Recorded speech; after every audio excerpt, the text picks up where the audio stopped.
नमस्कार। और आज की इस गहन चर्चा में आपका स्वागत है। आज हम एक बहुत ही दिलचस्प सवाल पर गौर करने जा रहे हैं।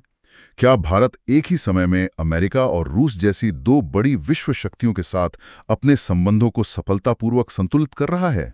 नमस्कार।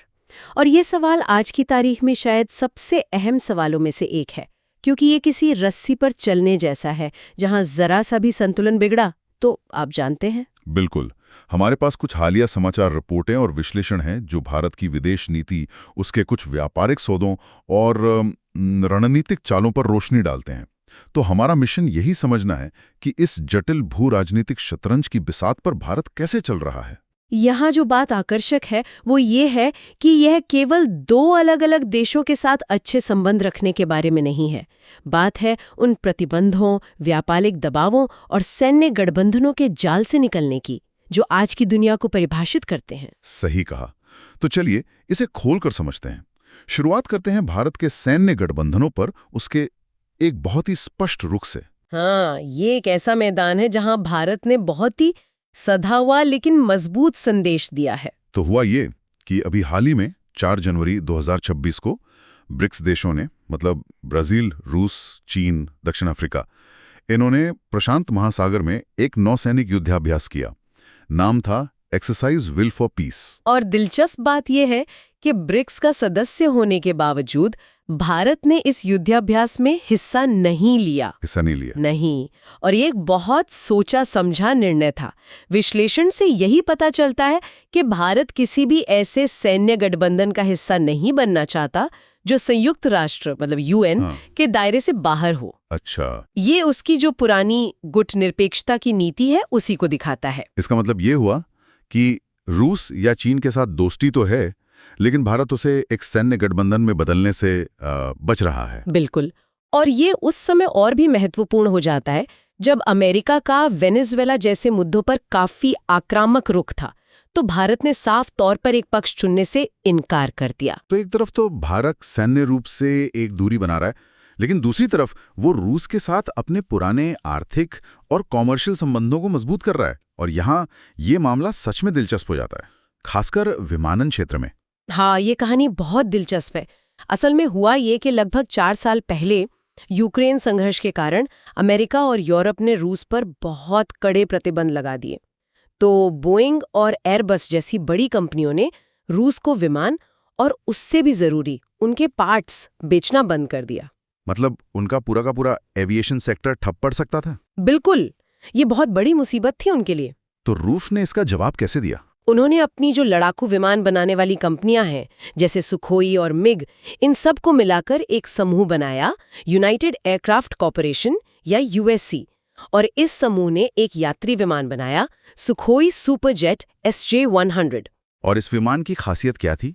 इस विमान की खासियत यह है कि ये पूरी तरह से स्वदेशी घटकों से बनाए। मतलब इसमें यूरोप या अमेरिका का एक नट बोल्ट भी नहीं है।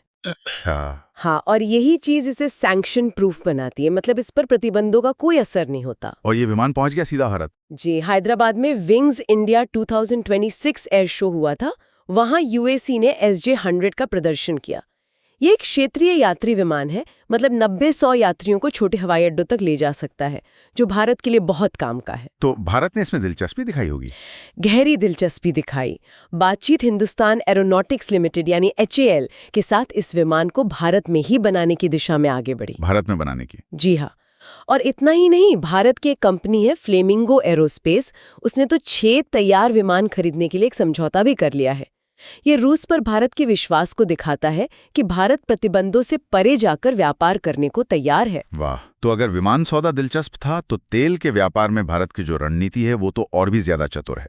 यहाँ तो भारत ने अमेरिकी प्रतिबंधों का एक अनूठा तोड़ निकाला। हाँ, तेल का ये पूरा मामला किसी जासूसी कहानी से कम नहीं है।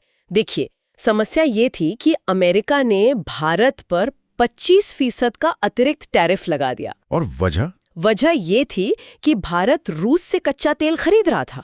अमेरिका का तर्क था कि यूरोपीय देश शिकायत कर रहे हैं। अच्छा।